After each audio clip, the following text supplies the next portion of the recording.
Welcome back to another episode of Trucker Talk Radio Behind the Wheelhouse. I'm your co host, Justin, and today I'm joined by my co host, Jonathan. Before we get started, Jonathan, you want to tell us about Ready App and their new segment, Who's Behind the Wheelhouse? Yeah, this episode is brought to you by Ready App, and this is their new segment, Ready App, Who's Behind the Wheel? A driver doesn't really have a number. A CSA score belongs to the carrier. A DAC report is something that driver will never see. A guy can run clean for 15 years and still walk into a new carrier, and they essentially start from zero. That's backwards. The people at Ready App are building something different. 1 to 100. That's their score. That's a score for a driver, and it belongs to that driver. Safety, on-time performance, years behind the wheel, endorsements, reviews, all rolled into one number that the driver owns and the carrier and carries with them. Like a credit score, except they earned it and with real miles and nobody can hold it hostage. Now roll up all the verified drivers on a fleet and you get the fleet score. That tells a broker the quality of who a carrier actually puts behind the wheel, not the trucks, the people. Your fleet score reflects who you hire. Ready score for the driver, fleet score for the carrier. Everybody finally knows who's behind the wheel. Head to ready-app.com to see how it all works. Our guest today is a very important person that we appreciate, spending the time with us. Thomas Balzer is the president and CEO of the Ohio Trucking Association, where he has spent more than a decade leading one of the country's most respected state trucking associations. Before joining the association, Thomas also served in the executive leadership for a trucking company, giving him firsthand experience with the operational challenges carriers face every day. Today, he works closely with trucking companies, legislators, regulators, and industry leaders to advocate for policies that strengthen the trucking industry throughout Ohio and beyond. Thomas, welcome to Behind the Wheelhouse. Well, great. Thank you so much for having me on the show. Yeah, no, we appreciate, like I said, we appreciate you taking time out of your busy schedule today. But let's start at the beginning of your story. So, how did your career eventually lead you into the trucking industry? Well, like all good things that happen by accident, right? And so, I was living. I originally was born and raised in North Dakota, and moved back there after my first job, and really knew that I wanted to be in the association realm and in the public policy realm. And so I was just kind of applying for different jobs that were running associations and happened to land the job as the head of the North Dakota Motor Carriers Association. So that would have been 2006. And so started there and just absolutely fell in love with the industry. As you mentioned in my bio, had a short stint between the Motor Carrier Association in North Dakota and coming here to Ohio, where I worked for a trucking company, and the owner of that trucking company, I always used to joke that if I was cut, when I was cut, I bled diesel. So yeah, just like fell in love with the industry, got to know it very well. I got to know the people. It's one of the things I'm very grateful of is in the trucking industry, you never have to know what the trucking folks are thinking. Like they'll tell you. And so there's no games, there's nothing, there's not hiding anything. You don't have to try to figure out what's going on. Like it's very much straightforward, in your face, if you will, kind of relationship, which is how I am. I'm very blunt. I'm very open. I don't hide much, and so that's really the kind of people I like to work for. And that's this opportunity of both in North Dakota and here at the Ohio Trucking Association has given me the chance to do that. Hey drivers, our partners over at Zero Breeze have designed a no idle air conditioner for sleeper cabs and fleets that can pay for itself in just one summer. If you're spending up to $40 a night in fuel, it's time to stop idling and start saving. For $50 off, email sales@zerobreeze.com or text them at 945-247-1298. And don't forget to ask them about their extended warranty option. Check them out today at zerobreeze.com.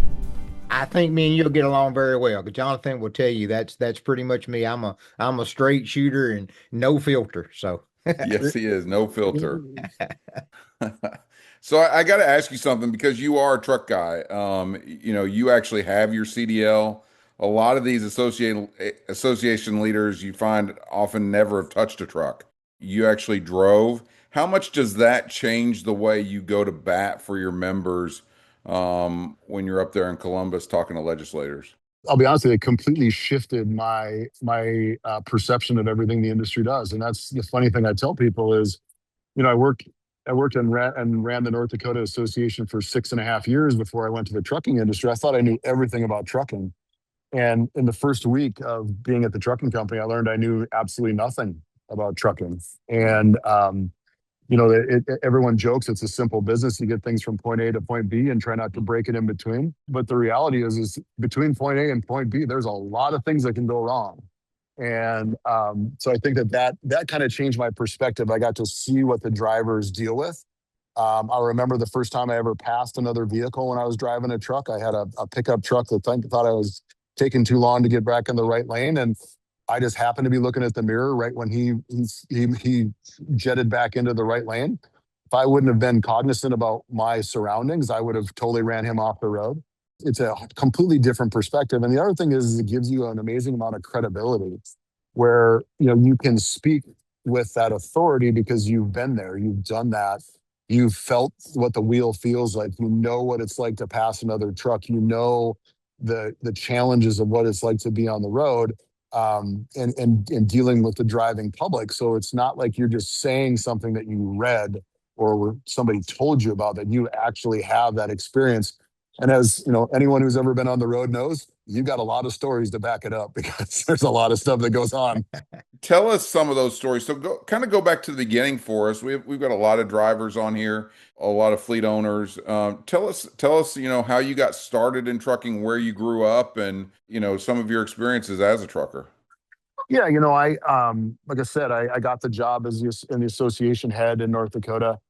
Set up in 2006. So I was in my late 20s, early 30s, and then really just wanted to learn the business. So I just spent a lot of time at trucking companies, meeting with owners, talking to drivers, talking to dispatchers. Back then the broker thing wasn't that big of a deal. So that I had to, eventually ended up talking to a lot of brokers as they were starting their businesses off and really kind of working through that. And one of the things is when I started getting my CDL is my person that I picked to help, kind of mentor me was our claims guy. And he had been in the business his entire life. He started driving truck when he was 18.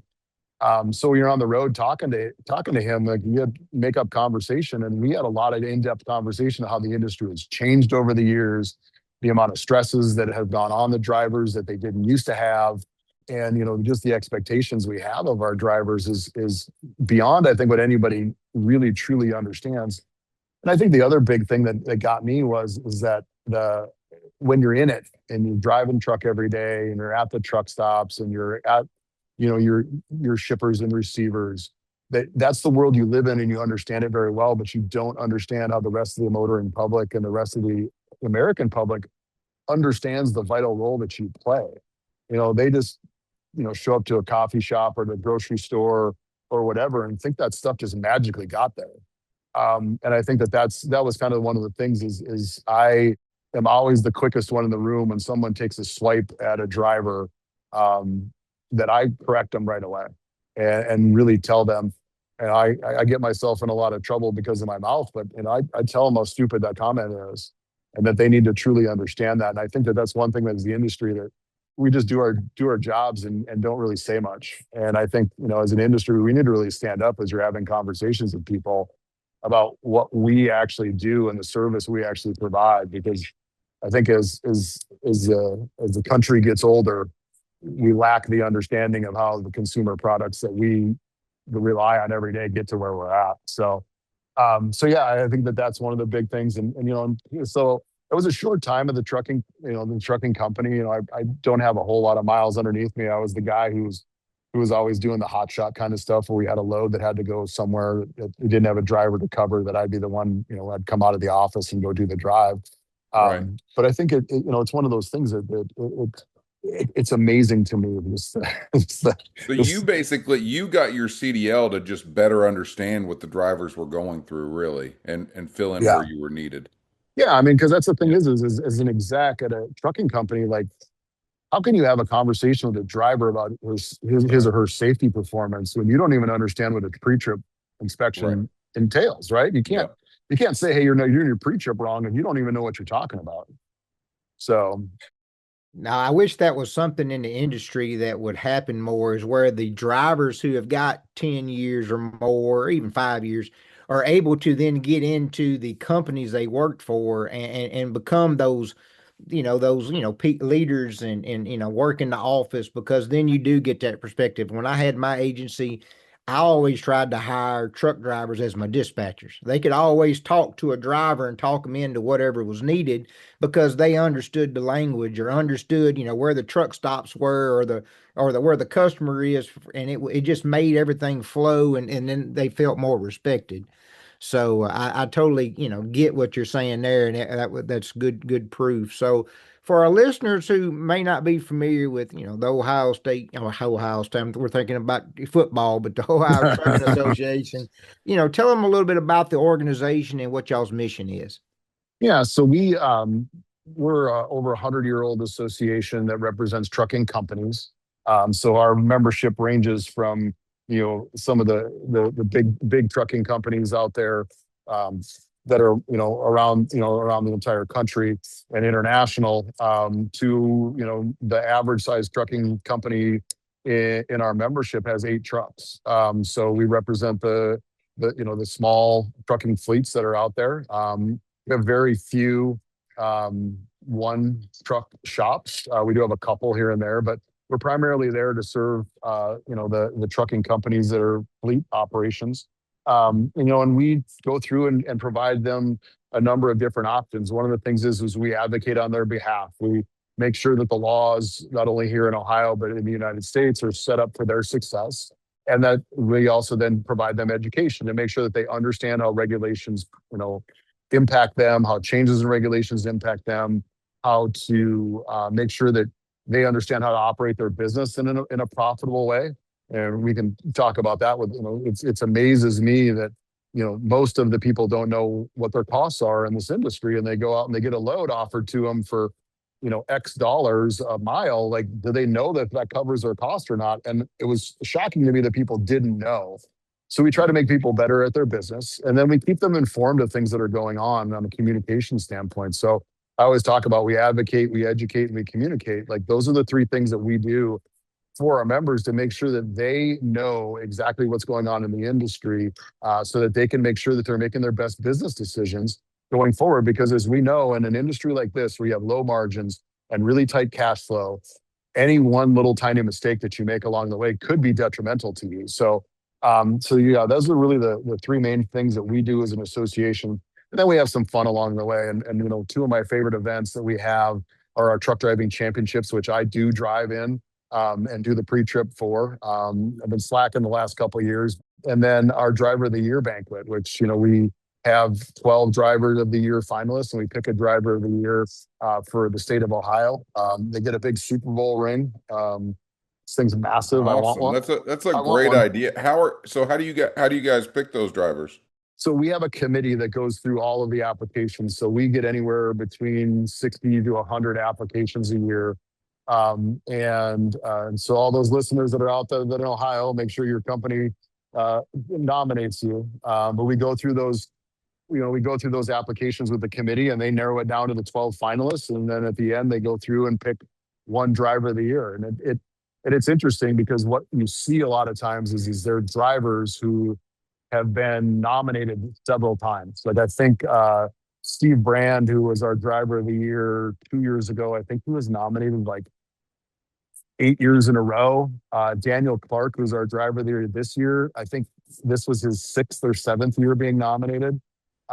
So it's definitely one of those things that it's a pinnacle of your career, to be named that. And they take great pride in it. They got their own little fraternity that they keep in touch with Yeah. each other, and they work through, and they love to get together every year, because all the past drivers of the year gets invited back to attend the event. So yeah, it's a great program.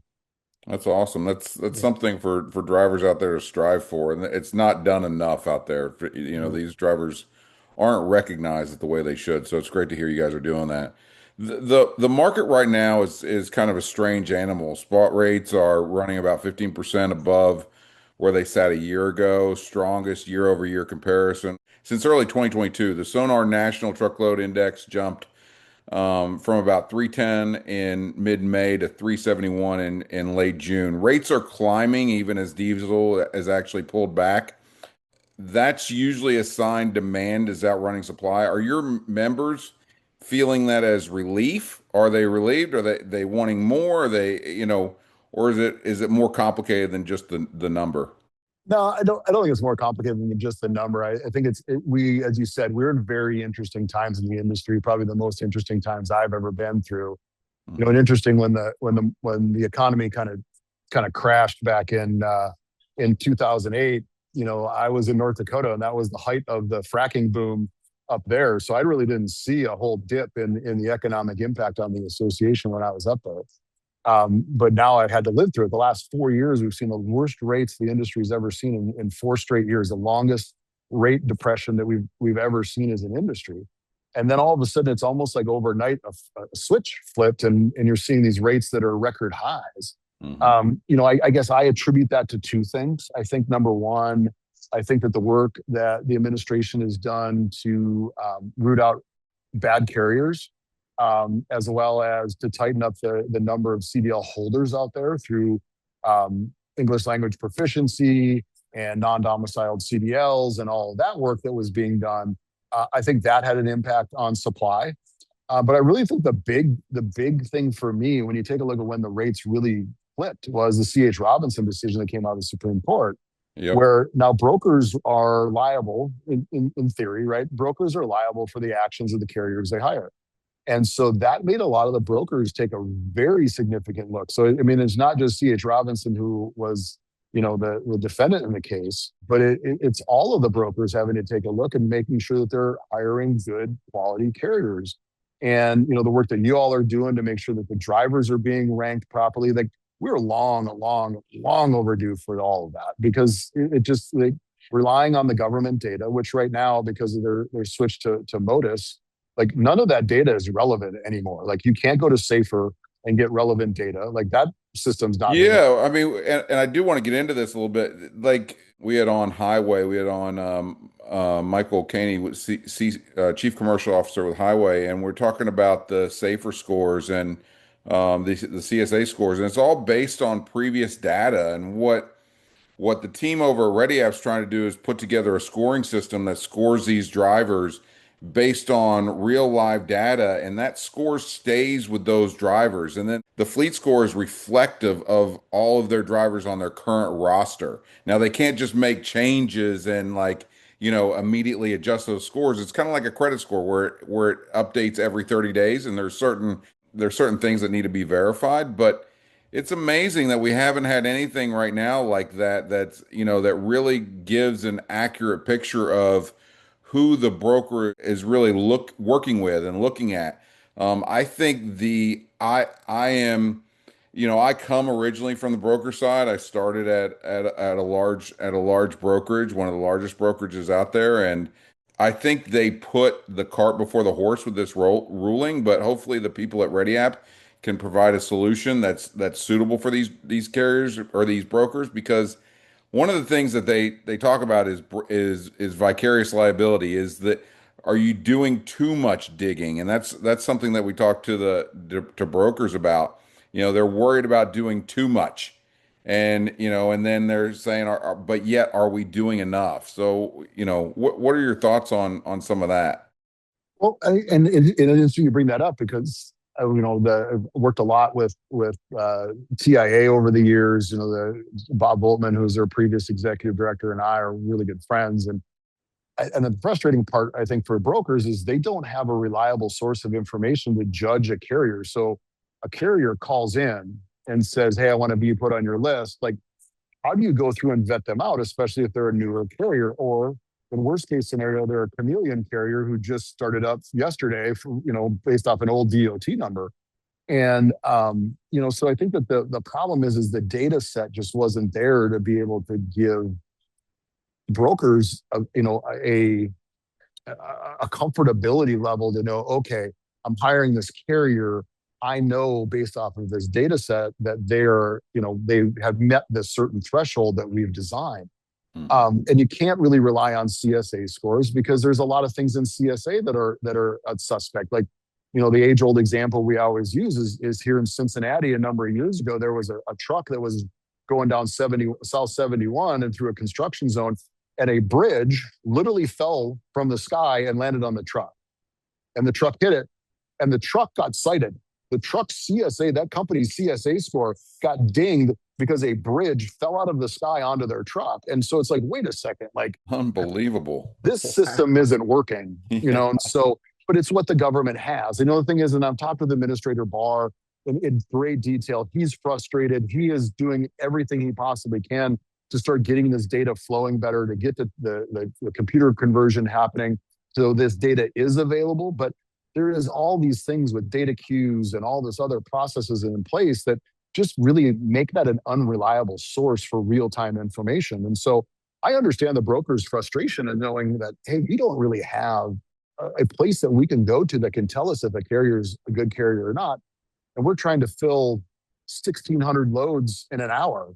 Like it just doesn't really work to be able to have that. So I get their side of it. So that's the part I think everyone's been on the search for. And I know that there's been a lot of work that has been done by a number of people over the years of doing some sort of credit score kind of scenario. No one, to the best of my knowledge, has gone down to the driver level, which makes complete sense because as these drivers move from company to company, their track record then follows them instead of getting a clean slate when they go to a new company. Absolutely, because one of the things that we're doing over there is with the active live roster. You bring it up, and it's a great point. So I don't know how many times that I've had a load, and I had one of my drivers do a terrible job in some way or form. The broker then comes back and says, "Hey, we're not going to use your company at all anymore." Well, Right. then my driver, we fire him, let him go or whatever, and then he's able to go right back in that same location next week with the new carrier. And but my company, has been held accountable for him. And with this new system, they're able to drop him off and then can work away, to work it out with the broker. One thing that I would like to ask you at the level that you are, so like with Ready App and other companies that are doing a lot of this new technology, new ideals, because we've got to have new thinking to combat these issues that we have with fraud and everything. What do you tell these carriers? Because they've got to, open with, take it with open arms and try these new things, because if they don't, then they look like they're the bad company. You've got to be able to do that in a way that, hey, I want to show my drivers scores and get an average, because if I'm not, I'm hiding something. So, how do you tell your members how they need to, handle things like that? Yeah, I mean, we've had a lot of conversations that way. And interestingly enough, my members seem to be a little bit more on the progressive side, especially when it comes to technology. But the conversation that we have is, the age of Smokey and the Bandit is long gone. And so you have to protect your business. You have to make sure that you're giving yourself every opportunity to generate new business, and pick up new clients or get additional loads. And so you have to make sure that you're playing along with the system that's being set up. And I think probably 10 years ago, that was a bit more difficult conversation than it is today. I think as society advances in a technological manner, that people embrace it more going forward. Their staff turns over, and you have more people more comfortable with technology and advances in technology. So I think that's something that is interesting. I think our industry really gets labeled with a bad brush about not being technologically advanced. And I think when you really start talking to people, and I have this conversation with legislators all the time when they talk about trucks that are spitting out black dust into the environment, and it's like, I remind them that the vast majority of trucks that are on the road today actually filter the air. So it's a whole different ballgame than what people or the public perception is. And I think the same thing for the industry. I think folks in the industry are a lot more technologically advanced and accepting of technological advancements than I think we give them credit for. But yeah, definitely is having that conversation. The other part is it's another additional cost. And When you're running, 4 and 5% margins, like any cost you got is something that is a difficult thing to stomach. But that's where coming and understanding what your costs are, I think is extremely important. You spent your career talking about kind of the image problem in trucking and getting young people to see driving a truck as a real career. You've written some op-eds on turning the media's attention away from driverless trucks and towards the technology that makes the job actually better. Where are you on the autonomous truck question, as we stand right now? I mean, it's funny. Like I started off my college career in computer science, so I'm a big techie, and like I Mhm. love the idea of the pursuit towards driverless trucks. My wife was telling me she was in one of her friend's cars last night, which is a Tesla self-driving car, and she Yeah. said her friend got in, just hit the button, and they both, went Door to door, right? door to door, right? And Yeah. so I think the technological advancements are there, but I think that there's a couple problems that are out there. Is one is technology still fails. There's times when technology just gets confused. There's times, I'm a huge proponent of AI, but there's times that my best friend Claude, he gets confused, right? And so I think that there is still a lot of research and development that needs to be done. I think it's coming along faster than anyone ever expected. But I think the even bigger conversation is, and I have this with people all the time who ask me that. I said, hey, are you ready to drive down the road in your minivan with your family and have 80,000 pounds next to you with nobody at the wheel? Yeah. And I Yeah. also, I give the age old thing is planes can take off and land on their own, but we still have two pilots in every one. And Absolutely. so, I think that we are, from a public policy standpoint, from a public acceptance standpoint, that we're a long ways away from having complete trust in that piece. And the other thing that I always talk about with the airplane example is the sky is monitored by some really talented people, and the public highways are not monitored at all. At all. They're And not. yeah, and you've got some folks who are doing some pretty crazy things in their car. Yeah. And so, how does a computer, be able to anticipate the actions of someone who is drunk and driving, or someone who's high and driving, or someone who's having an argument with their spouse and driving, or somebody who's texting and driving? Like, there's just so many variables when it comes to being on. Like, yes, it will eventually catch up, but it just, there's so many variables that are there, that make it a challenge. I just don't see it being this utopia that everybody talks about. And that's the interesting part is when you talk about technological advancements, and we've seen this time and time again, and I think we're all about the same age. We grew up, we watched the Jetsons on TV. Like, I want my flying car. Like, where is it at? That's right. It's supposed to be here. I want my little robot maid making me coffee in the morning, but that's not here yet. And so, I think that that's the thing is there's a difference between what is possible and what is universally accepted and what is universally in place. And I fear that we're going to run off a lot of people, from the industry, because there's this perception of this driverless car thing. And that's the thing is when you take a look at the the whole idea of offshoring of jobs, is the vast majority of jobs in the manufacturing industry were not lost to offshoring, they were lost to robotics. And so if you have somebody who just lost their job at a manufacturing plant because they brought in robots to replace them, and you say, hey, you know what you should do? You should go drive truck. It pays better, and they got better benefits, and it's just a much better job, and you get to be your own boss and get to be on the road. And then they read in a newspaper somewhere, or online somewhere, about robotics or driverless trucks taking over. They're not going to take that job because they're already scorned because they lost their first career because of robotics, and now all of a sudden we're talking about this. But the reality is it's still a ways off that we're ever going to get to that point. And it frustrates me that we put this out front, and that's what we're, when we're talking about the image of the industry, that's what we're talking about.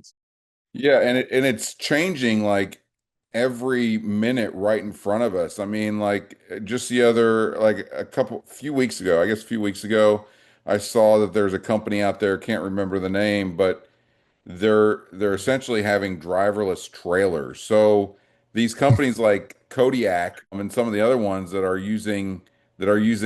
making these cabs autonomous, they're not even going to be, they're not even going to be utilized. They're not even going to be relevant because, they're putting out, it's just going to be the trailer driving itself. There is no need for the cab. So, But so I've got a different take on that. I have said for years, I think a lot of when you take a look at the trailer to power ratio of a lot of carriers is why would you invest that much capital into a trailer and put all the technology on it, the battery powers, another set of, another axle that's now a steer axle, like all that onto a trailer that has the potential to sit in a yard idle for hours on end or days on end to be loaded or unloaded. So I'm a big fan of the drop and hook scenario. Like I get that makes sense to me. If you have an autonomous power unit and you're hauling for whomever, and you drop that trailer off in the yard, and then you hook up to the other trailer and you take off, that the warehouse itself can then use that time to catch up with those trailers. So someone does have to explain to me the economics of a driverless trailer. Like that's the part that I just don't understand is yes, it's possible. Yes, it makes sense because you don't have the power unit, but someone's got to explain the economics of how that works when one of the biggest complaints in the industry is detention time. mm, And so why would you have this capital investment of, hundreds of thousands of dollars in this piece of equipment that is going to sit in idle time in detention, just like we have now when if they could, you just drop the trailer, you hook up to the next trailer and you take off. I mean, I think that that's one of the things that Amazon is doing very well when they went out and bought 26,000 trailers is they are doing drop and hook. And yeah. and so the efficiency argument's just not there for me. And I think somebody could get me there. But yeah, Well, I it's don't really, think we have the infrastructure. And like you said, I mean, you have an 80,000 pound missile driving down the road, completely driverless. I think that question needs to be answered first. I Mhm. also think that, do we have the infrastructure to handle this? Who fuels them? Who charges them? And I'm sure those questions will get answered down the road. But I mean, do we have the infrastructure? And then who does the final mile? Like, I mean, are these, it's still a question on whether these trucks can drive within the city limits and can handle all that and can respond to cars that show up on their tail and they've got to make changes on a dime when they've got to make these sharp turns. And so where are these, if a driver does need to get into the truck once they're off the interstate, how does that work and where are these trucks staged? And there's just so many unanswered questions. I still think, like you said, I think, you fly a plane, you got to have two pilots. That plane flies itself. I think you should still have a safety driver in the truck. Well, and the other piece is when you talk about where the testing grounds are for these vehicles, they're in really nice sunny areas, right? They're Phoenix and Yeah, Dallas and running those kind of scenarios. Like I said earlier, I grew up in North Dakota. You got 40 miles, 45 mile an hour winds, crosswinds coming at you at all times. very true. And then all of a sudden, Yep. like the first time I moved to Ohio was the first time I knew that snow actually fell vertically. I always thought it came whipping in horizontally, right? And so there's just a lot of technology there that needs to be sorted out. Do I think that they'll get there? Yeah, I really do, because I believe that there's an economic engine behind it. But I don't think it's going to be coming in this 5 year scenario. In fact, when we first started talking about autonomous vehicles and driverless trucks, like they were saying it's going to be here in 5 to 10 years. That was 5 to 10 years ago. Yeah. Hmm. Yep. Well, I want to kind of go back a little bit to your group in Ohio. I've had the pleasure to speak with several of your peers at other states associations, and a lot of the stuff that their members are talking about is truck parking. That's become a big issue nationwide. It's probably the most talked about thing other than fraud, which is good that we get to talk something else about instead of fraud because that seems to be on every news cycle everywhere. How is Ohio combating that? Does your members complain about that as well? I mean, I know it seems like every state does because you've been a driver, you understand the sacrifices of being on the road, your time away from home, and then you're either having to stop early because you can't, you can't, go that extra hour because you're not going to find a parking spot.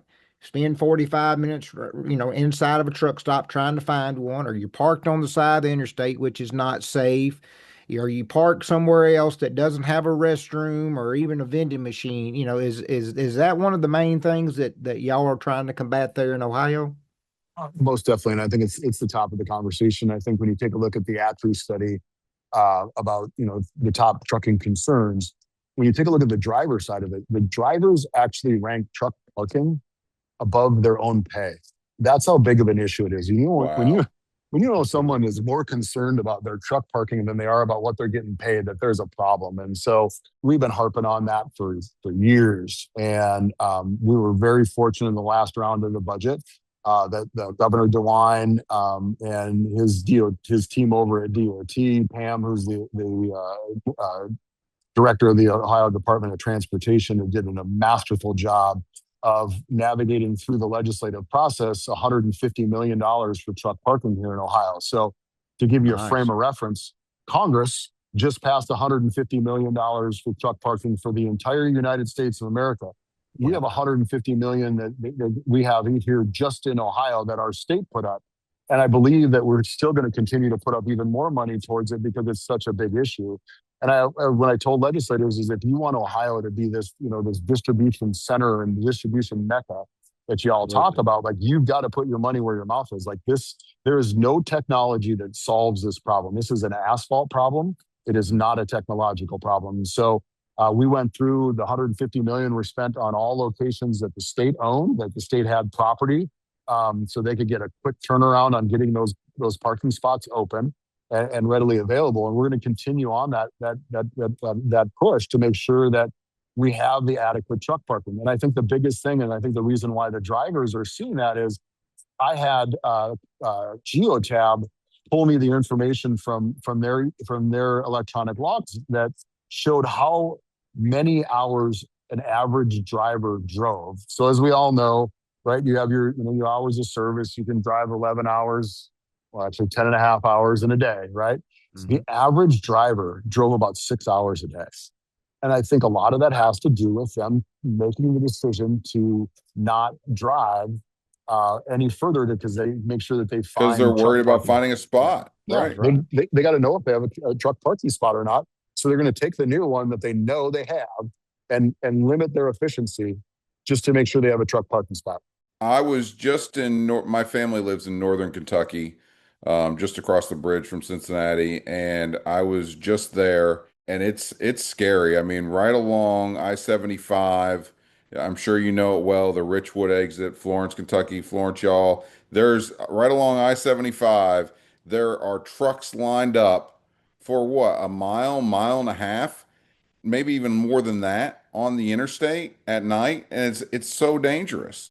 Without question. And the other thing is that how is a driver? I mean, this is one thing that amazes me about over the road drivers is their ability to sleep through all the traffic and everything that goes on. But like when you have, like, how is a driver supposed to get a good night's sleep and be rested when you got other trucks whipping by you in the middle of the night at highway speeds? Like there's no way. Even even folks who go comatose when they sleep, like they're still going to get startled when that stuff Right. happens. So if you're stuck on the side of the like on the side of the road, like how are you ever going to get a good night's sleep? And so that's the thing we need to really talk about. And that's one of the things we talked about was we have a duty as a country to make sure that we give these drivers an environment that makes sure that they're rested. Because if we don't, how can we expect them to perform their jobs and not be drowsy? And that's the thing I always tell people. I'm like, you go hire an employee and you tell an employee, hey, here's the deal. I'm going to send you on the road for 30 days at a clip or 40 days at a clip. And we're going to provide you some food and we're going to give you gas. But unfortunately, you got to sleep in your car. And like, what sort of performance expectation are you going to have of that employee? Right. And when they think about it in that sense, they're like, oh man, they're going to be terrible. Like they're not going to be able to give presentations. They're not going to be able to think critically. They're not going to be able to articulate very well. But we do this with truck drivers every day. And we expect them to perform their jobs.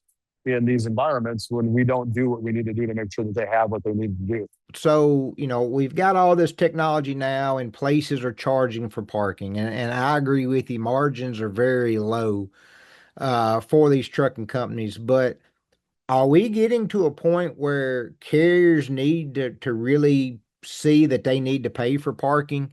I mean, I don't think parking ever needs to be outrageous, 10, 15, $20 a night at a parking spot. But I mean, as you just pointed out, if they're only running 6 hours, I mean, it's worth a carrier to spend $20 to run 9.5 to 10 hours and use that clock up and still be in a good place for the next day. Do you see it getting more like that? Is that any kind of conversations that y'all have had in Ohio? Yeah, we've got a number of members who have private lots that charge. So I think that there is a place for that. I think you just named the perfect example. If I'm a trucking company and I see I have a specific lane in which he's not running very efficient because the driver can only get down, a sixth of the way there, when they could go all the way if they just had, the comfortability of knowing, and that's what the driver reports back and says, hey, I would love to do that, but my load goes into a major metropolitan area and I can't find parking because it's always so busy. That if there would be a way for them to guarantee a spot and it's a certain price point, that company would have to take a look and go, okay, here's the deal. Like, I can get this driver an additional load a week, because I'm paying for parking, and that results in this much margin or this much more revenue for me. Then I think that there's an opportunity there. I think every decision that is made by a business has to be backed up by sound economic data. And I think that that's what really needs to be done. I'm not a huge fan of that. I think that there's needs to be a public commitment to parking. I do not feel that having a driver who has to make a decision on parking on the side of the road or having to pay for parking, like, we should not make it economically unviable for drivers to be able to do that, because in the end of the day, I mean, we're still a small mom and pop kind of business setting. Like, the average size trucking company in this country is 5 trucks. When you take a look at registrations in like any state, I've looked at a number of states and they're all very consistent, is when you take a look at the number of DOT numbers that are issued in the state, half of those go to one truck operators. And so, the driver and the independent operators and the small trucking companies are really the backbone to how this industry works and how this country's economy works. And so we need to make sure that as a country that we're making sure that we're providing safe and adequate parking for these drivers to be able to have. And we know as an industry, we pay a lot of taxes into the highway fund, and that has been mismanaged over the years. We have not done ourselves justice by not keeping pace with construction inflation to be able to do that. So now we've had to make decisions on, well, do I fix this pothole or do I work on truck parking? Like, that should not be a decision. We should make sure that we have the adequate funding sources out there to make sure that the tax dollars are spent appropriately and take care of truck parking, take care of making sure that the roads are in great repair. We can all probably name the states that aren't in great repair, to make sure that we have these things that are available to us. Because if we don't, this economy that has continued to produce for our country will come to a grinding halt really quick. So I think that that's the part that everybody loses, that that we are for the lack of a better term, we are a public utility, and we are there for the benefit of the public. We're not doing this because it makes a lot of money. There's a lot of people who make good living in this industry, but they could probably make more money easier in other industries. We're doing this because we love what we do. Yeah, you mentioned it. I mean, if the roads aren't taken care of and they're not well maintained, it ends up costing these trucking companies and these small carriers and these individual owner operators a lot of money. So the rates right now are at an all-time high since or the highest they've been since 22. The operator, of course, sees that big number, and then everything underneath his truck, maintenance wise, is costing him an arm and a leg. A carrier can look profitable on paper. Justin and I talk about this a lot, but there's and still bleeding if they're not managing it properly. How do you counsel your members through that trap? Yeah, I mean, the age-old theory of protecting the asset. And I think we see this. We see this every time rates drop. Is um, parts sales go up and maintenance costs go up because they're not willing to make that capital investment of the trucks in new trucks or and to be able to flip their fleet over. So I think that's really to say to them is you need to protect your asset because a truck that doesn't operate or a truck that has high volumes of downtime is going to be a bigger detriment to you than making sure that you're spending the money on maintenance.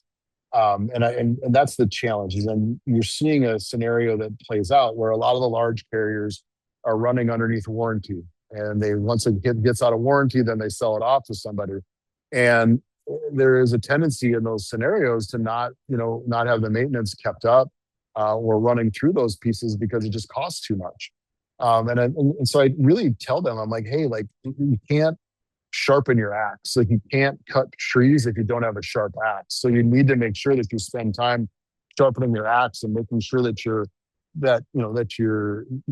truck is maintained properly. And as these trucks continue on with the technological advances, the computer chips that are in them, the DEF fluid and ERG and all these other technologies that we slapped on these trucks to choke them off, like all that is dollar signs. And every time you have a scenario where one of those particular units goes bad or something goes wrong with it, like it's a significant impact if you are not running that truck. So you have to look at what your lost revenue potential would be by not maintaining your vehicles. And I think that's the part, like nobody ever factors in the cost of inaction.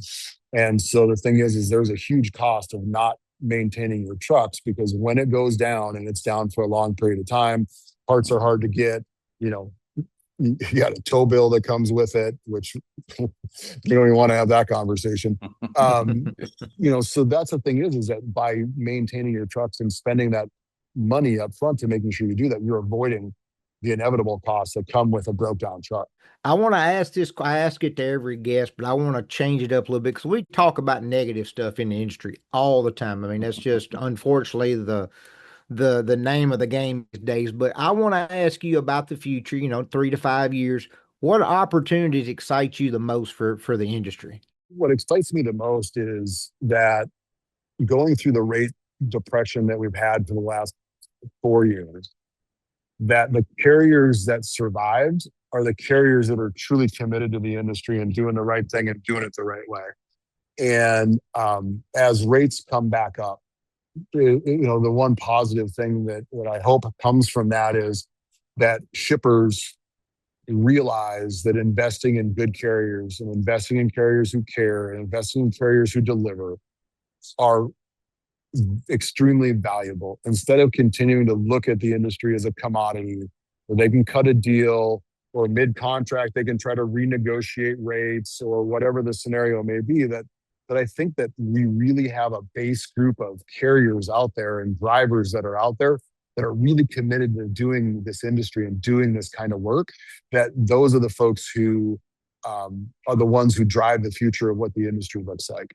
And I think it's beholden on us as association executives to be able to really get out, and we've done this in a number of scenarios, to shippers and prove to them that getting the lowest cost bid is not the best way to go. That there are so many factors in there. We talked about maintenance, we've talked about safety, we've talked about driver training. Like all of these things come at a cost, but the benefit of that for their product to making sure it gets there intact and on time is worth the extra amount of money that they're going to pay to make sure it's there.